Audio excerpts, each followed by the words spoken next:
অসাধারণ কিন্তু সাজিয়েছে যে ছোটর মধ্যে।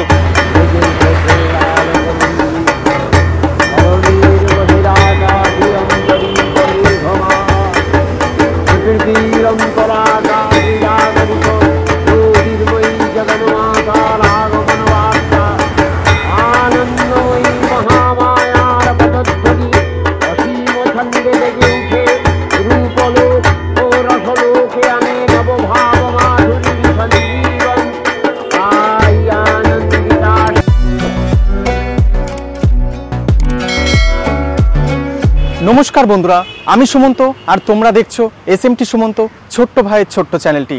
আর আজকে আবারও দুর্গাপুজোর আরেকটি নতুন ভিডিও নিয়ে তোমাদের মাঝে চলে এসেছি। আর আজকে চলে এসেছি মাতৃ প্রতিমা দর্শন করতে। তাও আবার কোথায়?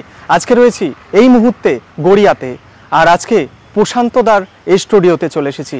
প্রশান্ত পাল স্টুডিও মানে একটা বিশাল বড় কিছু, এটি কিন্তু সবাই জানে। আর প্রশান্তদার হাতেই সেই সুন্দর সুন্দর মাতৃ প্রতিমা গড়ে উঠেছে, সেগুলো আমি তো দেখবই এবং তোমাদেরকেও আমার এই ভিডিওর মাধ্যমে তোমাদের সামনে তুলে ধরবো। তো ছোট্ট ভাইয়ের চ্যানেলে যারা নতুন আছো, চ্যানেলটিকে সাবস্ক্রাইব করে ছোট্ট ভাইটির পাশে থেকো এবং ভিডিওটি যদি ভালো লাগে অবশ্যই তোমাদের সুন্দর সুন্দর কমেন্ট করে এই ছোট্ট ভাইটিকে আরও মনোবল বাড়িয়ে দিও। তো ভিডিওটি অবশ্যই দেখতে থাকো আর কেমন লাগে কমেন্টের মাধ্যমে জানিয়ে দিও।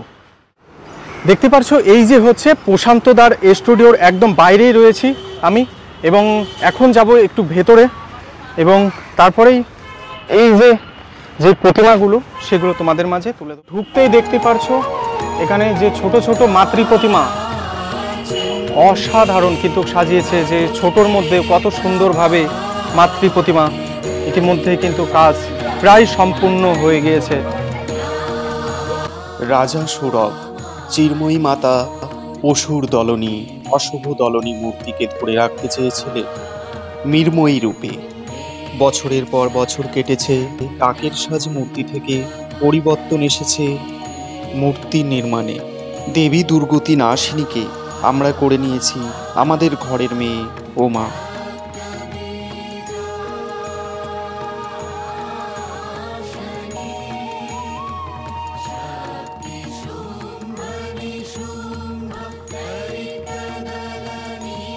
শুভ মহালয়া শারদ উৎসবের সকলকে জানাই শুভেচ্ছা ও ভালোবাসা।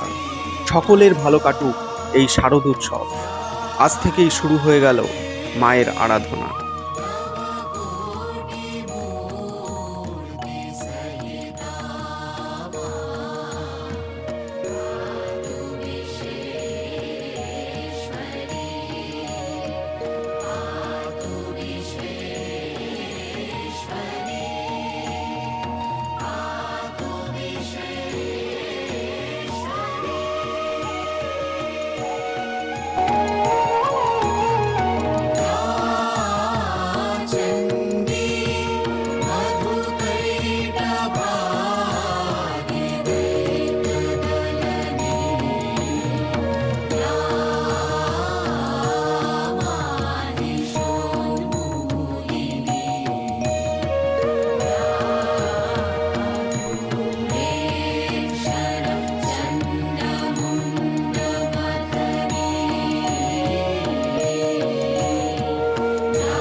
বন্ধুরা, মহালয়া উপলক্ষে আজকের এই ভিডিওটি তোমাদের কাছে কেমন লাগলো তোমরা অবশ্যই তোমাদের সুন্দর সুন্দর কমেন্টের মাধ্যমে একদমই জানাতে ভুলো না। এবং এই ছোট্ট ভাইয়ের চ্যানেলে যারা নতুন আছেন চ্যানেলটিকে সাবস্ক্রাইব করে ছোট্ট ভাইটির পাশে থাকুন। সবাই ভালো থাকুন, সুস্থ থাকুন। দেখা হচ্ছে নতুন একটি ভিডিও নিয়ে খুব তাড়াতাড়ি।